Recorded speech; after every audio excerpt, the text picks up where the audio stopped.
මෙන්න මේ එල්නිනෝ එක තමුන්නාසගේ රට මගහරිනවා. එතකොට මේ මෑතකදී ආපු දිත්වා එතකොට දැන් ඔය ආයෙනවා කියන එල්නිනෝ ඊයේත් මම කතා කරා. හැබැයි දීර්ඝ වශයෙන් ඒක ගැන කතා කරන්න බුදුමා වෙලාවක් ඕනේ කිව්වා. දවසක් ඕනේ. ඒ ටික ආවේ මේ මොන කාරණයක් හින්දාද මේක තවත් ඉදිරියට යයිද මේ රටේ බලය තමුන්නාසලා හින්දා ඒක ආවේ.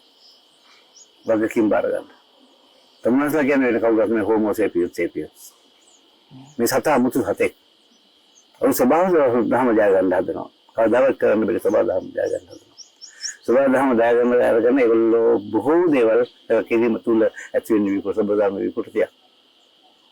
මේක තමයි මාචාර්ය ටීම් ප්ලෑන් එක කතා කරන්නේ. We are the rhythm maker කියලා පොතක් එක්කලා. විද්‍යාඥයන්ගේ සියලු මත එකව කරලා පොතකට දානවා. ඊට පස්සේ ඒක තුල හදනවා කොයි කියන එක විද්‍යාඥයෙක්. ඔබ හදන්නේ මේ කාලචක්‍රයක්. ඒ කාලචක්‍රය අනුව මේ වෙනකොට තියෙන්න ඕනේ ඓශ්වර්යය. හරිද? ඒක පුරවතනය. හරියට කම්පියුටර් සිස්ටම් එකේ හොඳ බලනවා නැත්නම් ඇයි නැත්තේ මේක?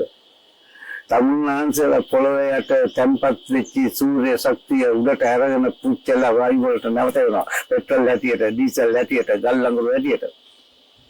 ඒ වල වායු ගෝලයේ පුරාම දැන් තියෙන්නේ නැති වෙච්ච කාබන් ටික. ඕකේ කාබන් තිබුණේ ඉස්සෙල්ලාම කාබන් ඉඳ ජීවීන් ඇතුළේ ඉඳ බෑ. කාබන් එක ජීවත් වෙන්න පුළුවන් සාග ජීවීන්ට විතරයි. වෙන කාටවත් ජීවත් වෙන්න බෑ. එන්න බුදුහාමුදුරුවෝ කියන විදිහට බදලා දියසෙවල පටන් ගත්තා. විද්‍යාඥයෝ කියන හැටියට නිල හරිත ඇල්ගි තමුන්නාන්සලා කියන විදිහට දියසෙවල වලින් පටන් ගත්තා. වායු වල තියෙන කාබන් දහනය කරගන්න. ඕම් පරිණාම වුණා දැවන්ත ශාක ඇටියට. දැවන්ත ශාක කඳාසේ අංගගත්ත මේ කාබන් ටික.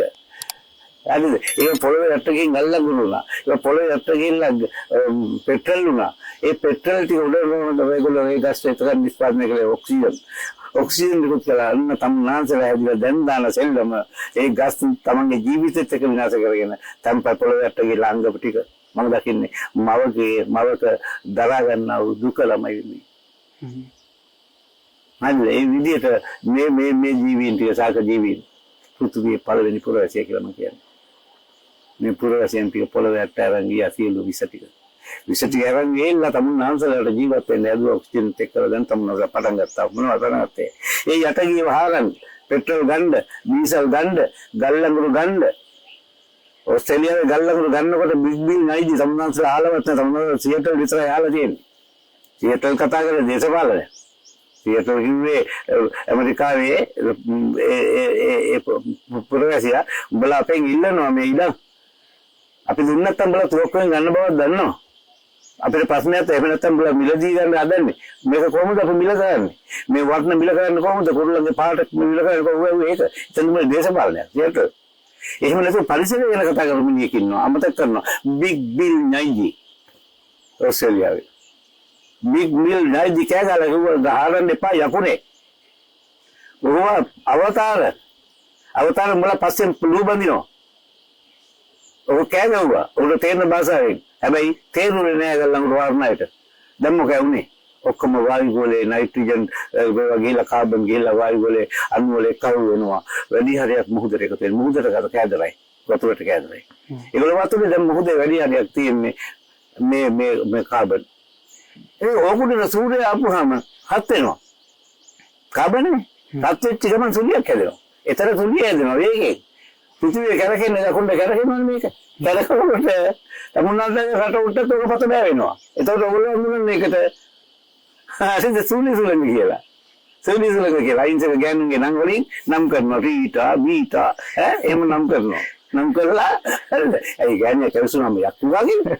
ඔයගොල්ලෝ දෙන්නේ නැති ඒක. හරිද? කණ්ඩායමේ විතර සූලිසුලන් යනවා. හරි ලස්සනයි. හැබැයි එරුසුලෝ ගෑනු යක්කු වගේ. එන්න ඒ නම් වලින් තියෙනවා. දැන් ඒක තේරලාද කොහොමද? දැන් නම් ඔය එක එක නම් වලින් තියෙන මෙතන තිබෙ දිත්වා කියන්නේ ලෝකේ සුන්දරම තැන. ඒ සුන්දරම තැනේ නම තිබ්බයි කියලා දන්නේ නැහැ. ඊට පස්සේ එන්නේ ගිගුම්. ඒක තමුන්නාන්සලාට නම තියලා තියෙනවා. ආයේ ඊළඟට සුලිසුලන් නම් කරන්නේ ගිගුම්. මොකද රටවල් 13ක් නම් තියලා තියෙනවා. සුලිසුලන් වලට. ඒක එන සිද්මන්දයට නම් තියාගෙන ඉනවා. ඊළඟට ගිගුම් අවසාන නම. හරිද? අවසාන නම ඊට පස්සේ ආයෙත් 13ක් පෙළ ගසන්න ගන්න. ළඟ එනවා. මේ බෙන්ගාල බොක්කේ විශාල කාබන් ප්‍රමාණයක්. ඔතෙන්ද සූර්යයා ආපුවම බොක්ක කරගෙනවා අජරෙන්නේ. හරිද?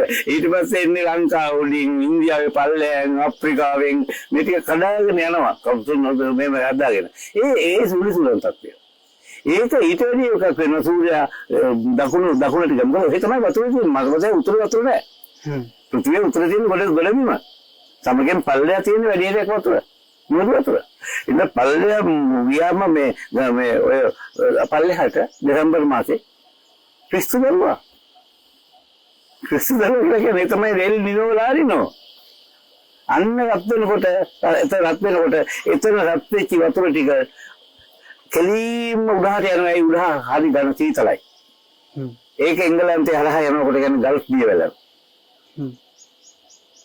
හරිද? හැබැයි ගල්ෆ් දියවැල 4 සැරයක් මෙතන නැවතිලා තියෙනවා. ඇයි ඒ තමුන්නාසල කරපු වැඩේ හින්දා. ගල්ෆ් එක ගිහිල්ලා කඩගෙන වැටෙනවා පල්ලෙහාට. එතන උඩහට යන්න බෑ. හිමකඳ වලින් වතුර පල්ලෙහාට එන්නේ. හිමකඳ දියවැල ඉවරනාට පස්සේ ගලත් වෙනසුත් එම ගල්ෆ් නැවතිනවා.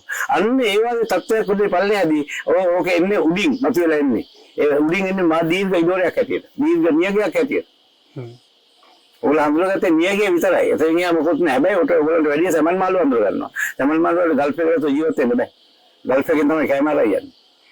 සමන් මාළු වෙන්නේ එංගලන්තේ. ඔය සමන් කියලා ජක්ම කරලා කෑවට. හරිද? එතකොට මෙන්න මේ එල්නිනෝ එක තමුන්නාසගේ රට මගහරිනවා. මේක මම හිතන්නේ දෙවියන්ගේ නියමයක්. මට තේරෙන්නේ නැහැ මේ මොකද්ද කියලා. දෙවියන්ගේ නියම. මම තාත්ම තුනකට පෘථිවියට ඇවිල්ලා තමුන්නාසගේ රටේ ඉපදෙන්න වෙලා තියෙනවා. මේක තමුන්නාසගේ රටේ යට කියලා දෙන්න. මේකට මම කරන්නේ ඒක. හරිද?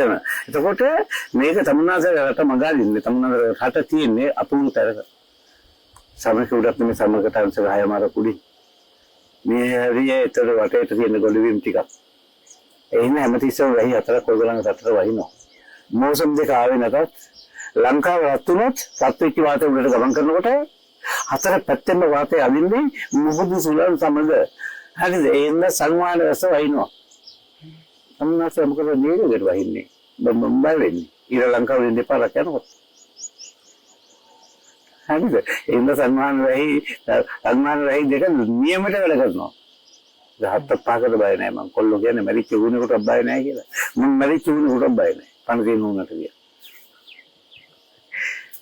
ඉතින් එල්ලිනෝ එකට අපිට බය වෙන්න දෙයක් නැහැ. කිසි කාරණාවක් නැහැ.